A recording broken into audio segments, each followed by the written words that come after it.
everyone, and welcome to our first broadcast in a new live series. This one is going to be themed around an interesting conversation with a very interesting person. We've been missing these interesting conversations that happen around a bottle of wine. Yeah. So once a month for this year, we're going to be inviting a guest to join us. Tom, Douglas, and myself, and we're just going to have a conversation around a bottle of wine, a glass of wine. We wanted to make these broadcasts less a recitation of technical information about the wine. We're definitely going to talk about the wine. But I did all my homework. I was ready to go. I got everything studied, pH levels. We're good to go. What's our free nitrogen? What's our free SO2s? We're set. Boom. Bring it. Douglas for the. We got it. I'm cued. That's it. We're set. All right. Well, I'm super excited here today because these broadcasts are going to really resemble that conversation. And Dustin, is pretty amazing that here we are in your cellar. There's prosciutto aging, hanging behind us, and you are an incredibly busy person, and I so appreciate that you made the time to have this conversation. Absolutely. So I'm Laura Kirkley, Vice President of Sales and Marketing at Knightsbridge, and Dustin Valette, Chef Dustin Valette, with so many things going on right now. Your namesake restaurant, Valette, and let's not forget, you are an incredibly philanthropic person who is so involved in local and national giving.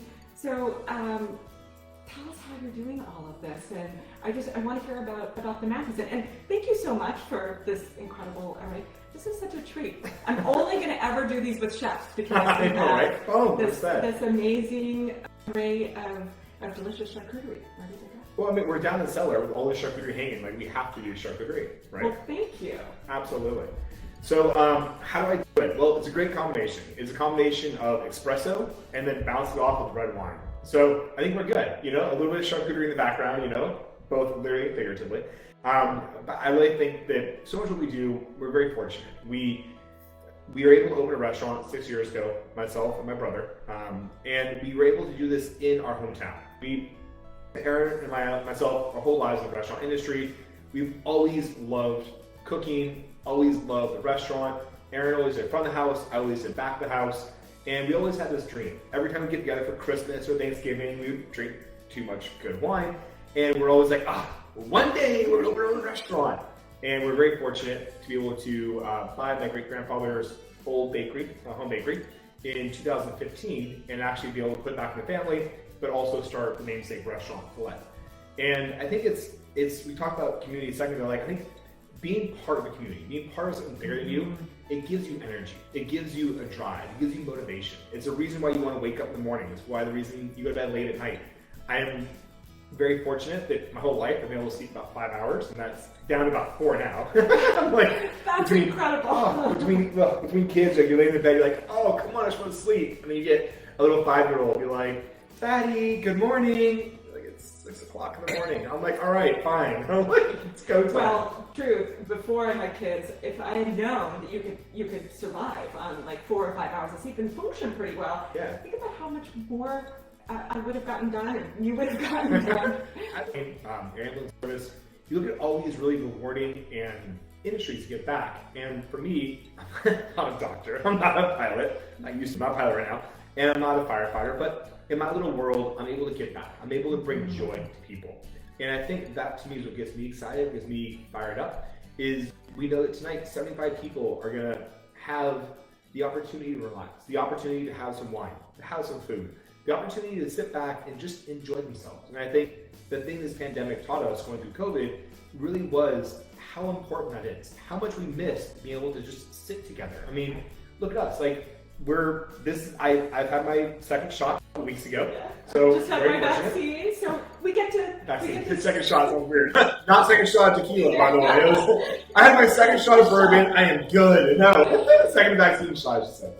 The opportunity to finally sit down, and it is something that we've missed this whole year.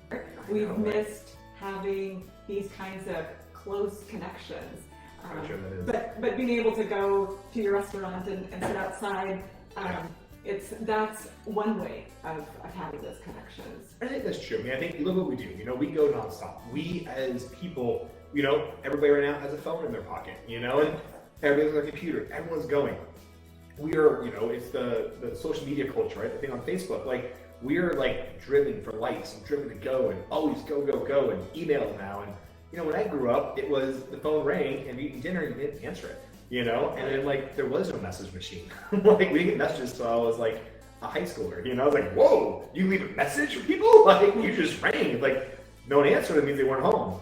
And like now we're all interconnected. And I think that's fantastic for business, it's fantastic for so much of meal experience in other people's lives, but we also need to unplug. We also need to unwind.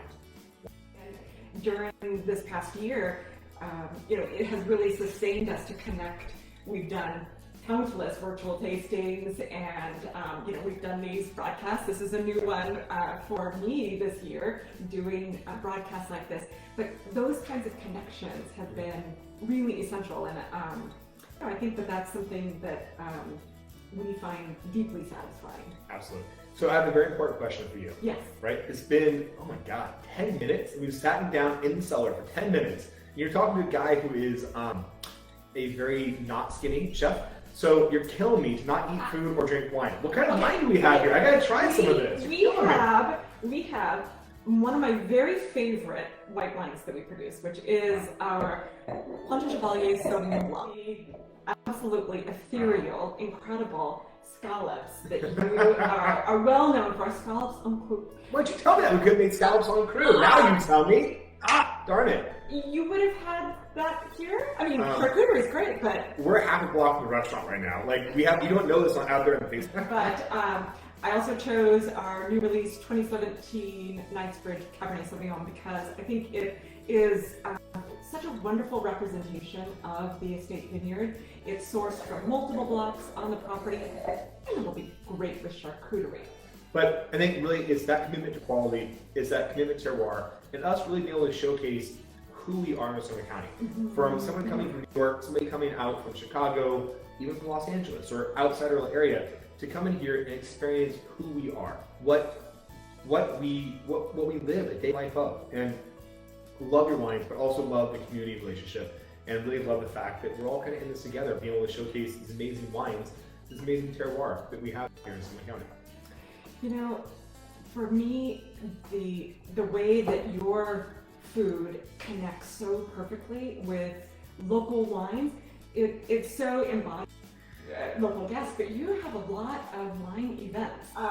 Many of my winemaker friends have told me about these, the amazing events that you have for locals, and I think that kind of building community that is so a part of what you're doing.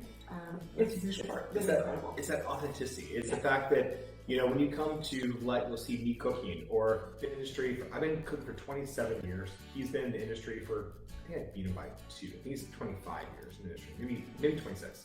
But when you come to the restaurant, you see that level of who we are and what we do.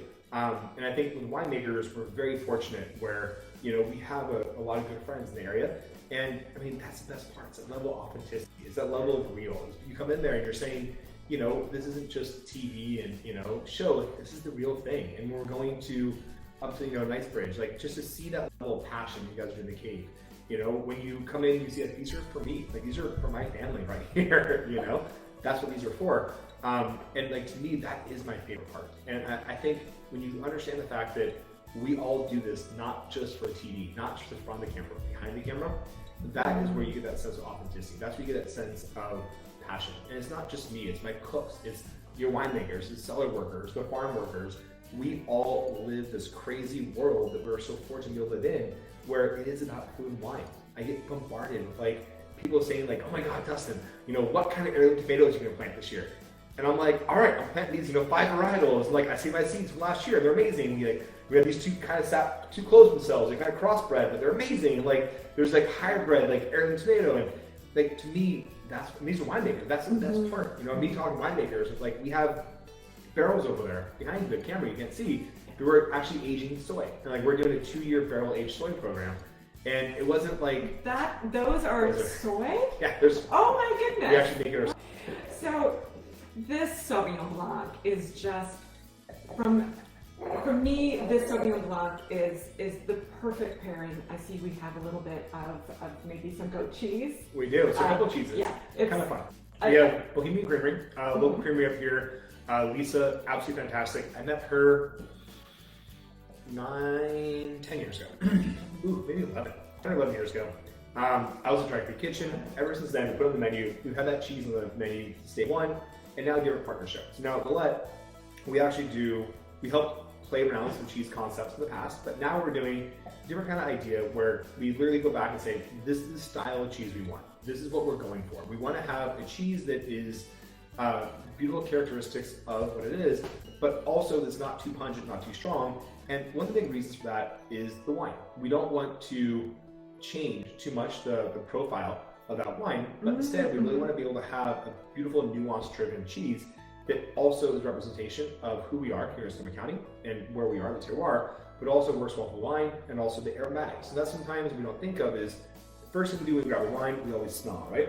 Right. We smell it, we want to get the characteristics, we want to get the aromatics in that. But a lot of times, if you have think about your house. If you're doing if you're toasting cumin, right? You're making curry at your house. I think everybody makes curry from scratch at their house, maybe. We'll see. So if you're making curry.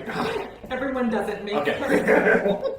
Well, if you are you're toasting spices, think about toasted fennel, it's really strong. Toasted cumin and turmeric, all these toasted cardamom. So you get all these crazy aromatics, and it overwhelms your kitchen. So you smell when you cook the bacon in the morning, right? You wake up in the morning. Okay, a little more. I can relate to this better. Maybe not making curry from scratch, but if you're making bacon in the morning. And you the kids up. I know, right? And you have the aromatic. The one right here is a fun little cheese called Bodacious, which is absolutely amazing and delicious. Put this right here.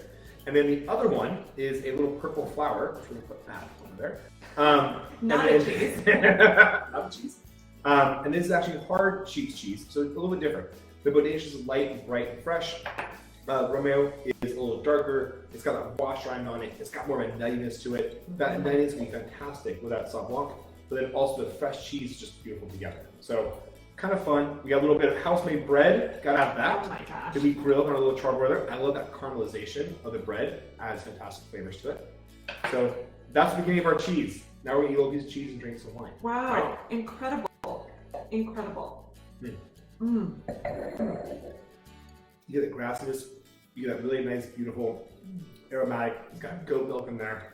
It's not too strong, it's not too pungent, but on the nose, it's beautiful, nutty, but on the flavor is where you snap and pop. Think about, we're sitting down, I'm having a Pinot Noir, a light floral aromatic, wine, you're having a big stinky Stilton over here, blue cheese, you're like, whoa, what's going on with this wine? So to be able to kind of play with more of the flavors, the aromatic element of the cheese is huge. And that's kind of the fun parts of it.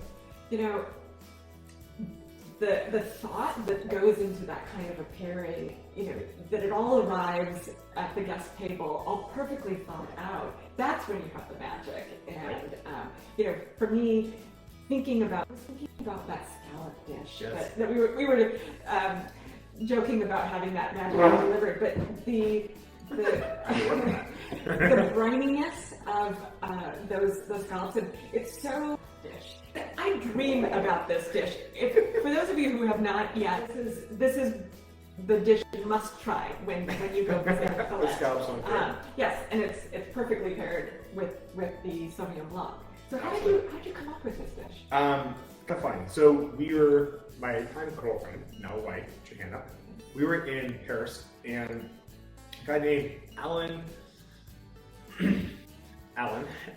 was a cook of mine at Aqua, but the idea was cool. So we ate it. It was one of the many dishes, and it kind of went back in my head. I'm like, kind of cool idea. I understood the attempt, but didn't execute wasn't right there. So skip ahead, a long time, a couple years, 3 or 4 years.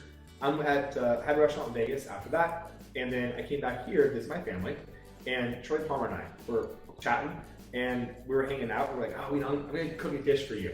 And cooking what I call at the time the Scallop Blanc Crew, which was a little pot. I put whatever we had. I think it was mushrooms at the time, some cognac. It's a cognac idea.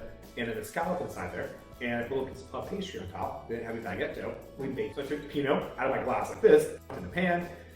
This is pre-COVID, by the way. You could do this pre-COVID, and we cooked the wine, so it wasn't like I drank out of the glass and gave Charlie we cooked it. We cooked the wine down, add butter to it, and the scallop came out, this big souffle, and I poured this Bear Rouge back in, and because we were drinking Pinot. And we sat there, we tasted it. I'll never forget, we looked at each other. Charlie's and me are not small kids. So we're both huddled over this little baby pot, we're eating the scallop. Did you like the pot? Did not. But still, the first time I had this dish.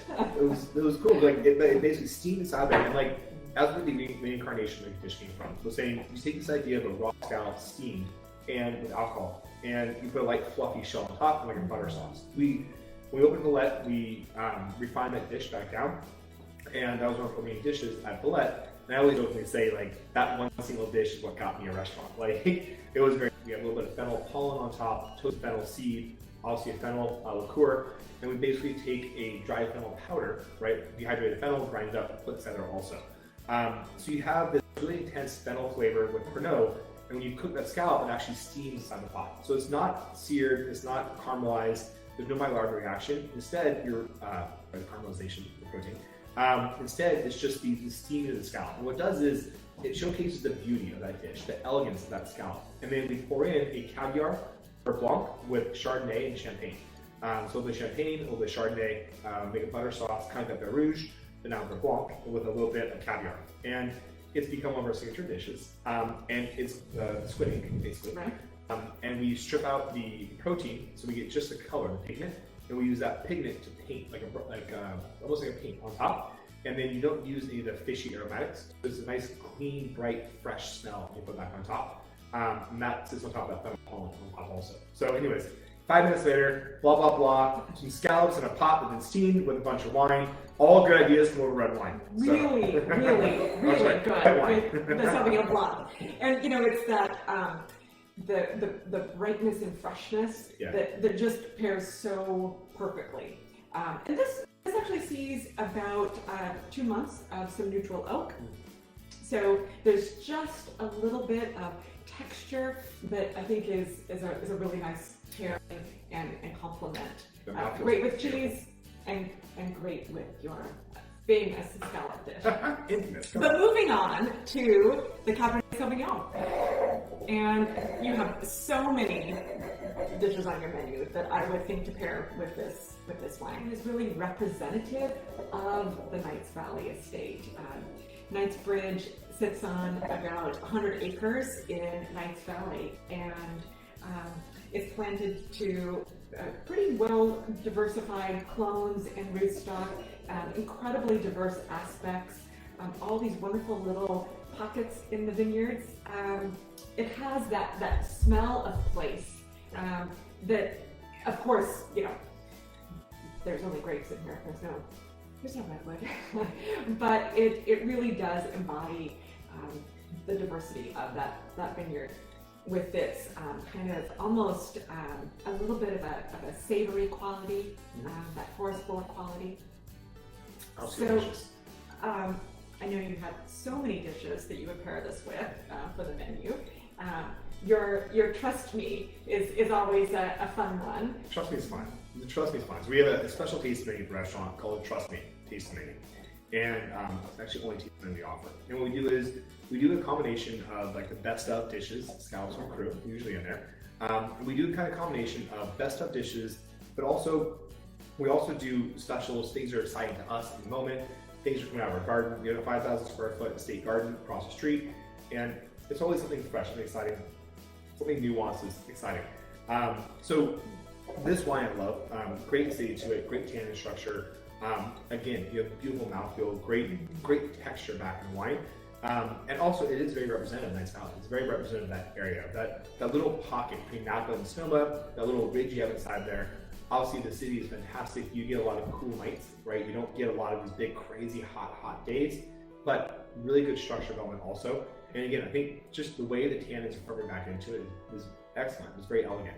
And what I love about it is sometimes you get these big cabs, which are absolutely gorgeous, but you gotta wait 10 years, you know? And we're lucky, we have, 1,000 bottle rack over here, but not everyone has that much time to wait on wines. And I love the fact that, a lot of our wines are older, more unique, kind of things that are, a 2014 right there, 2018 right there, 2006 right there. Like, we have this beauty where you can have wines a little bit older, but on the same hand, you can also have a wine that is balanced. You can actually serve with food. Now, on this dish, the thing that keeps screaming to me is, like, think about a good caramelization of like a nice good steak, like American Kobe steak, bone marrow. I love incorporating bone marrow back into the steak, that richness, that elegance back into it, but also the wine will help cut through that fat. So you get that caramelization, that Maillard reaction, that charred grill in the steak, and then you have that balance back with like that bone marrow, or that acidity, in this case, the tannin structure and acidity,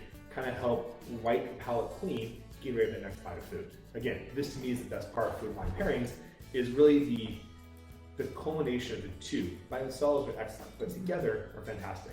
And making something so much more, Exactly. not only a great conversation, but a more enjoyable culinary experience. And one of the things that I love about these wines is that Douglas is always aiming for wines that really do very, very well at table.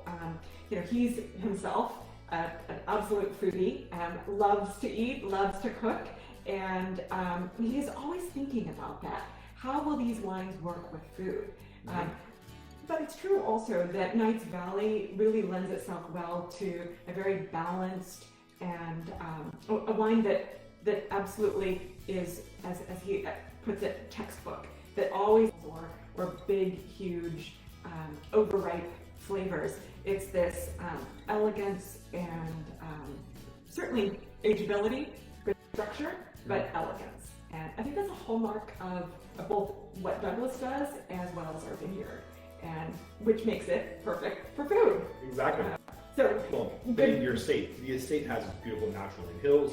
You have the protection and inclusion behind the hills all around it. So you have that kind of built-in, again, it's that perfect environment to grow world-class wine. World-class grapes, I should say. You make it a wine. We are very, very fortunate.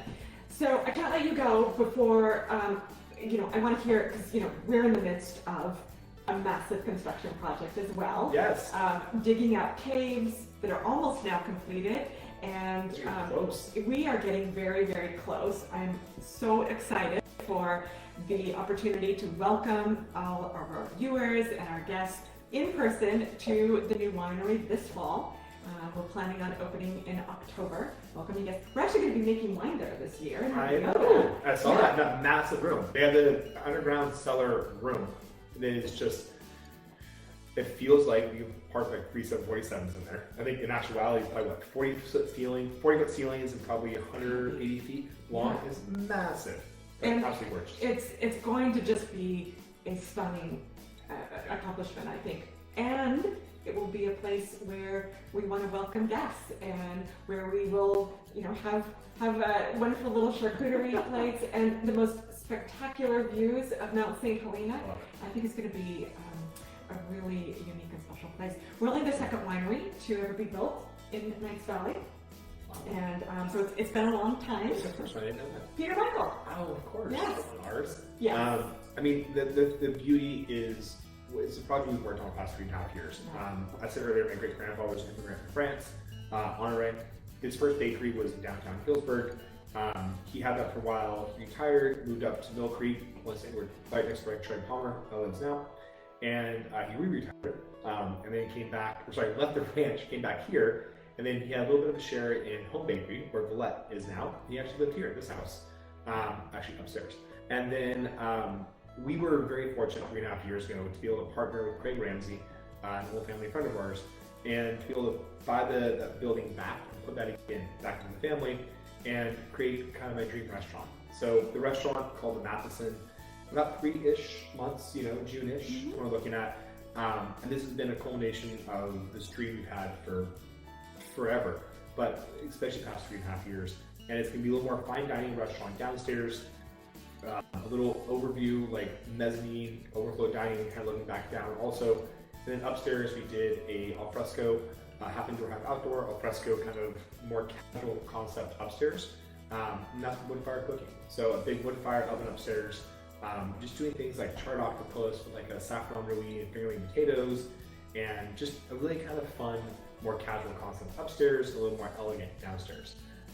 And we're very excited. Again, this is something that gives our entire crew at Valette the opportunity for growth and expansion, and more importantly, it gives us a different forum to showcase this beautiful majesty we have here in Sonoma County, and just all the amazing producers, all the amazing, just the passionate people we have here in Sonoma County. It's all inspiring. When you talk to Gail Sullivan from Tri Creek Peach, and she's like, oh my God, I got these amazing peaches, and she tells you how she has vineyard land up there in Tri Creek that is kind of expensive vineyard land, but she grows peaches, and she tells you like, oh, we go through and we do the hang loose sign every 6 inches. We throw away the peaches just 1 every 6 inches. And we do that for concentration of flavor, and it reminds me of like a winemaker. Right, It reminds me of a winemaker that says, hey, we have all this really expensive land, but we're going to go ahead and cut back the crop, and we're going to reduce it by half to get intense flavored berries. And you get these, again, this collection of artisans, this collection of people who are just passionate about their craft. It's inspiring. It drives you in the morning, it drives you at night. It makes you want to, do something special. Not just for our community, but also for our friends and our neighbors, and for our people that get to come up here and experience our way of life. I'm very excited and very honored to kind of be the ringleader of all these crazy, passionate artisans out there. Well, I am super excited, and I'm sure that many of our viewers are as well, to come and have a meal at the Matheson in just a few-ish.